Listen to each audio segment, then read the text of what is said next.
Hello everyone, welcome to the Zorawar classes. आपका बहुत बहुत स्वागत है जोरावर क्लासेस पर। और चलिए बिना देरी के स्टार्ट करते हैं अपने आज के 10 क्वेश्चंस को। So first question is success in developing values is mainly dependent upon, यानी कि मूल्यों को विकसित करने में सफलता मुख्य रूप से किस पर निर्भर करती है, ये आपको आंसर करना है। ऑप्शन है आपके सामने गवर्नमेंट, सोसाइटी, फैमिली या फिर टीचर। ठीक है, तो जितने भी आपको ये नाम दिखाई दे रहे हैं, जैसे सरकार हो गई, समाज हो गया, परिवार हो गया, अध्यापक हो गया, तो इन सब में से सरकार को तो आप वैसे ही डायरेक्टली एलिमिनेट कर सकते हैं इसको, क्योंकि ये इसका आंसर नहीं होगा।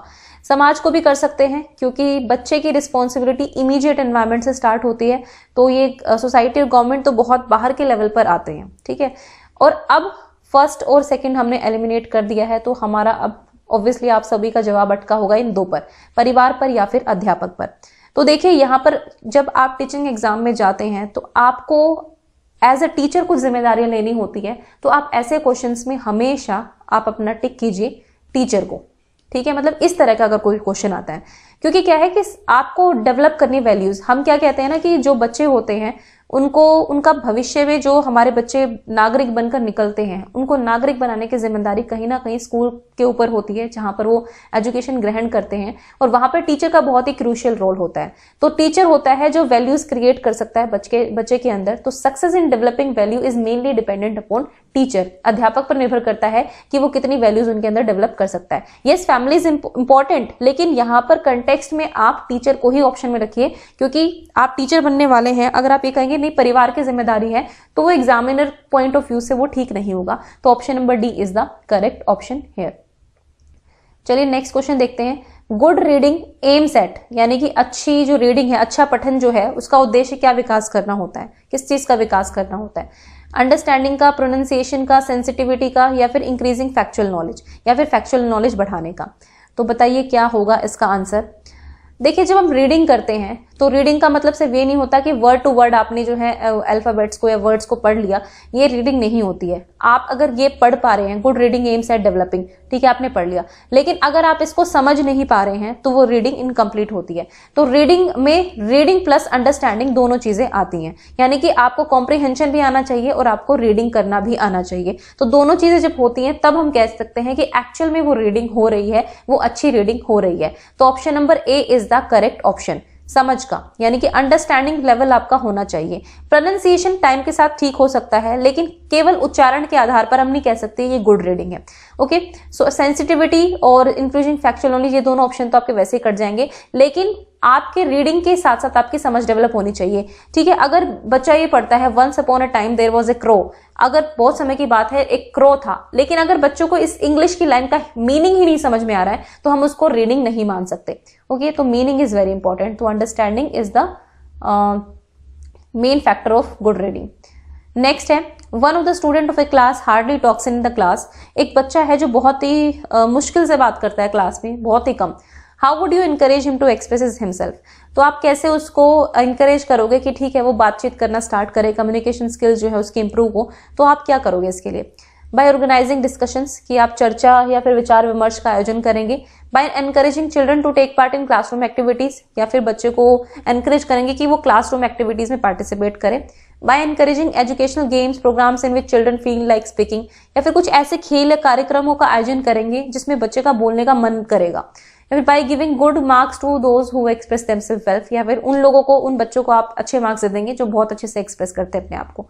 तो देखिए ये तो होगा नहीं, केवल डिस्कशन से भी नहीं होगा। Option number C is the correct option, कि कुछ ऐसे खेल या कुछ प्रोग्राम्स आप डेवलप कर सकते हैं, रोल प्ले कर सकते हैं, या फिर आप डांस या फिर म्यूजिक जैसी कुछ चीजें कर सकते हैं जो आपको लगता है कि बच्चे का इंटरेस्ट भी उस चीज में है, तो क्यों ना वहीं से शुरुआत की जाए, है ना। कुछ ऐसे गेम्स प्रोग्राम्स, आप कुछ बहुत सारी चीजें आप कर सकते हैं, है ना। इतनी सारी चीजें करेंगे तो कहीं तो बच्चे का मन करेगा ना कि वो बोलेगा कुछ ना कुछ, तो ये चीजें हेल्प करेंगी। तो option number C is the correct option. Next देखते हैं, in education dash is used to make inference about the learning and development of students. तो शिक्षा में छात्रों के सीखने और विकास के बारे में अनुमान लगाने के लिए उपयोग किया जाता है, यानी कि आपको इन्फरेंस निकालनी है, एक तरह से अनुमान लगाना है कि वो कितना सीख पाया है, कितना नहीं सीख पाया है। ठीक है, ये सब चीजें हैं, तो इससे क्या आएगा ये आपको बताना है। तो यहाँ पर है assessment, evaluation, measurement and diagnosis. तो निदान है, असेसमेंट, इवैल्यूएशन। तो देखिए ये तो डायग्नोसिस तो हटा दीजिए, ठीक है। और यहाँ पर आपको मतलब लर्निंग और डेवलपमेंट के बारे में चाहिए तो सिर्फ मेजरमेंट से काम नहीं चलेगा, क्योंकि मेजरमेंट का मतलब होता है कि आपने कुछ स्कोर्स और ग्रेड्स असाइन कर दिए किसी को, वो आपका मापन हो जाता है। लेकिन यहाँ पर ये है कि आपको इन्फरेंस निकालनी है। तो देखिए यहाँ पर हमें अनुमान लगाना है एक तरह से। इन्फरेंस का मतलब होता है आप अनुमान लगा रहे हैं यहाँ पर कि कितनी लर्निंग और डेवलपमेंट कितनी हुई है, कितनी नहीं हुई है, ठीक है। तो ये होगा असेसमेंट का पार्ट, यानी कि आंकलन का पार्ट। मूल्यांकन यहाँ पर नहीं आंसर होगा, क्योंकि आप यहाँ पर फाइनल जजमेंट नहीं दे रहे हैं, आप यहाँ पर जस्ट इन्फ्रेंसेस निकाल रहे हैं कि ठीक है इतनी लर्निंग, इतनी डेवलपमेंट हुई है, और वहां पे कहीं ना कहीं फिर स्कोप को भी ढूंढने की कोशिश आप करेंगे। तो यहाँ पर जो आंसर है वो होना चाहिए option number A, assessment. Next देखते हैं, education is a process in which knowledge and skills are transferred. तो एजुकेशन ऐसा प्रोसेस है जिसमें नॉलेज और स्किल्स का ट्रांसफर होता है। कहां से कहां तक या किससे किस में होता है ये आपको बताना है। कुछ व्यक्तियों से लेकर कुछ व्यक्तियों तक होता है, कुछ व्यक्तियों से लेकर बड़ी संख्या में लोगों तक होता है, कुछ व्यक्तियों से लेकर अगली पीढ़ी तक होता है, या फिर एक पीढ़ी से दूसरी पीढ़ी तक होता है। तो आई थिंक ये क्वेश्चन ज्यादा आपको मुश्किल नहीं लगा होगा। Option number D is the correct option, कि एक पीढ़ी से दूसरी पीढ़ी तक जो है transfer of skills and knowledge होता है। हम ये नहीं कह सकते कि कुछ पर्सन से नेक्स्ट जनरेशन होगा, नहीं, एक जनरेशन से दूसरी जनरेशन। जब हम फैमिली में भी एजुकेट करते हैं बच्चों को about traditions, customs and etcetera, तो उसके बारे में भी हमें आपको पता है कि एक जनरेशन से वो दूसरी जनरेशन की तरफ जा रहा होता है। हम ये नहीं सोचते कि हम फैमिली के 2 मेंबर्स को सिखाएंगे, 2 से हम 3 को ट्रांसफर करेंगे, ऐसा कोई लॉजिक नहीं होता है। बेसिकली हम एक जनरेशन से दूसरी जनरेशन की बात यहाँ पर करेंगे। तो option number 5 is the correct, sorry D is the correct option. Next है, which of the following statement is not correct. इनमें से कौन सी करेक्ट नहीं है ये आपको फाइंड आउट करनी है। तो है यहाँ पर ऑप्शन आपके सामने, development is a pattern of change that begins at conception, development is continuous and continues throughout the life span, the different domains of development are interwoven and interrelated, human development starts from the movement of birth and till death. तो यहाँ पर कुछ 4 चीजें हैं। तो हमें पता है कि कंसेप्शन के टाइम पे जैसे ही गर्भ धारण होता है बच्चे का, तो वो डेवलपमेंट स्टार्ट हो जाती है माँ के गर्भ में। कंटिन्यूअस भी है और चलता रहता है पूरी जिंदगी भर। इंटरवोवन और इंटर रिलेटेड भी है कि सारे डोमेन्स आपस में इंटर रिलेटेड है, चाहे वो कॉग्निटिव डोमेन हो, अफेक्टिव डोमेन हो या साइकोमोटर हो। अब देखो ये यहाँ पर एक लाइन गलत लिखी हुई है, ऑप्शन नंबर डी यहाँ पे सही होगा। बर्थ नहीं आएगा, कंसेप्शन आएगा। तो मोमेंट ऑफ कंसेप्शन से टिल डेथ तक ये चलता है। तो option number D is the correct option, जो कि ठीक नहीं है डेवलपमेंट के बारे में। नेक्स्ट है, अकॉर्डिंग टू पियाजे children can reason about hypothetical entities in the dash stage. तो पियाजे के अनुसार कौन सी अवस्था में जो है बच्चे हाइपोथेटिक संस्थाओं के बारे में तर्क कर सकते हैं।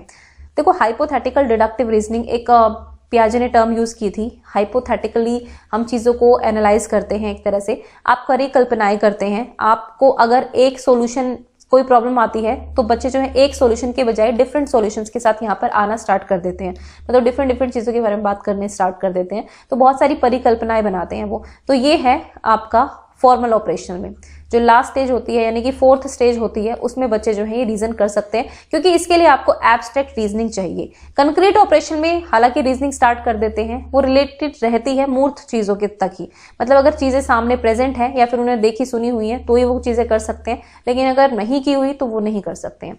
तो option number C is the correct option here. Next है, from an educator's point of view identification of a student is of as disabled is necessary when the student. तो अगर हम एक एजुकेटर के पॉइंट ऑफ व्यू से देखें तो आप मतलब दिव्यांग छात्रों की अगर आप पहचान कर लेते हैं तो वो जरूरी क्यों होती है। when the student from an educator's point of view identification of student as disabled is necessary when the student, वो जरूरी तब होती है जब बच्चा has an obvious inter individual difference, जब एक स्पष्ट अंतर्ग्रही अंतर है, has an obvious inter individual difference है। इंटर इंडिविजुअल का मतलब होता है जब एक से ज्यादा इंडिविजुअल्स के बीच की बात हो रही हो। इंट्रा का मतलब होता है जब अपने अंदर के ही डिफरेंसेस की बात हो रही हो, ठीक है। इंटर इंडिविजुअल हो गया, इंट्रा इंडिविजुअल जब अपने अंदर ही अंतर व्यक्तिगत अंतर की बात हो रही है। यहाँ पर require special adaptation in the educational programme, या फिर जब बच्चे को चाहिए होती है स्पेशल अडेप्टेशन, किसी भी एजुकेशनल प्रोग्राम में विशेष अनुकूलन की जरूरत होती है। या फिर नेक्स्ट है आपका कि is identified by parents, teachers, school administrators and support persons as having a disability. तो यानी कि विकलांगता होने पर माता पिता, शिक्षकों और स्कूल प्रशासकों और समर्थन व्यक्तियों द्वारा पहचान की जाती है। तो बताइए कि शिक्षक के दृष्टिकोण से एक दिव्यांग व्यक्ति के रूप में एक छात्र की पहचान आवश्यक है जब छात्र क्या करता है, तो ये आपको बताना है इसका आंसर। तो देखिए यहाँ पर आएगा option number C is the correct option, कि जब आपको स्पेशल अडेप्टेशन चाहिए होती है एजुकेशनल प्रोग्राम में, तब एजुकेशन, क्योंकि एजुकेटर के लिए क्या इंपॉर्टेंट है, एजुकेशन इंपॉर्टेंट है। आपको इन बच्चों को, जो डिसेबल्ड बच्चे होते हैं, जो दिव्यांग बच्चे होते हैं, आपको इनके लिए स्पेशल कुछ चीजें करनी पड़ती हैं, यानी कि स्पेशल अडेप्टेशन चाहिए हमें। इंक्लूसिव एजुकेशन ये कहता है कि आप जो है बच्चे के अंदर चेंज की बात नहीं करेंगे, आप कोशिश करेंगे कि आप अपने अंदर अपने बिहेवियर, एटीट्यूड, इन सबके प्रति जो है अडेप्टेशन लेकर आए, तभी आप किसी बच्चे को जो है इंक्लूसिव एजुकेशन में पूरी तरह से आप शामिल कर सकते हैं। तो option number C is the correct option, कि इसके लिए करते हैं हम it requires special attention adaptation in the educational program. Next है historically the disabling condition of any student was perceived as. तो ऐतिहासिक रूप से अगर कोई छात्र अक्षम था, अक्षम स्थिति थी उसकी, दिव्यांग था वो, तो उसको क्या परसीव किया जाता था, क्या समझा जाता था? The result of an interaction between the student and the environment residing exclusively in the student, विशेष रूप से छात्र में निवास करना। Residing in the student's environment, छात्र के वातावरण में निवास करना, या फिर dependent on the family of the student, या फिर फैमिली ऑफ द स्टूडेंट पर डिपेंडेंट होती है ये चीजें। तो देखिए यहाँ पर ये क्या है कि हिस्टोरिकली, ऐतिहासिक रूप से हम क्या समझते थे, मतलब पहले क्या समझा जाता था कि ये जो डिसेबलिंग कंडीशन है बच्चे की, ये किस वजह से है, ठीक है, ये बच्चे के अंदर ही है या बच्चे और छात्र के बीच का परिणाम है, छात्र के वातावरण में है, या फिर परिवार पर। तो पहले तो यही समझा जाता था कि बच्चे के अंदर की प्रॉब्लम है, ठीक है। अब तो हम बहुत सारी चीजों पे आ गए हैं कि डिसेबल जब बच्चा होता है तो केवल बच्चा डिसेबल नहीं है, बल्कि हम लोग भी डिसेबल उसको कर रहे हैं, उसका एनवायरमेंट भी ऐसा है कि बच्चे को डिसेबल बार बार महसूस कराया जा रहा है। अब ये जो नॉर्म्स हैं, ये चीजें चेंज हो गई है इंक्लूसिव एजुकेशन की वजह से। पहले जो यही कहा जाता था कि नहीं, बच्चे की कमी है, उसके अंदर ही कमी है, इसलिए वो है, और उसको अलग कर दो, उसको सारे बच्चों के साथ मत पढ़ाओ, ये वो बहुत सारी चीजें, ठीक है। तो यही कंडीशन मानी जाती थी हिस्टोरिकली कि केवल बच्चा रिस्पॉन्सिबल है, उसी की जिम्मेदारी है। नेक्स्ट है in defining the term children with exceptionalities which characteristic is most central. अगर आप शब्द असाधारणताओं वाले बच्चों को परिभाषित करना चाहते हैं तो सबसे अधिक सेंट्रल टर्म जो है वो सब सेंट्रल चीज क्या होगी, ये आपको बताना है। The child deviates from the normal population intellectual ability, मतलब जो बच्चा है, जो नॉर्मल पॉपुलेशन होती है उससे थोड़ा सा डेविएट कर जाता है, उससे थोड़ा सा अलग हो जाता है। या फिर the child is from a lower socio economic background, या कि बच्चा भी एक लोअर सोशल बैकग्राउंड से है, इसीलिए वो चिल्ड्रन विद एक्सेप्शनैलिटीज है।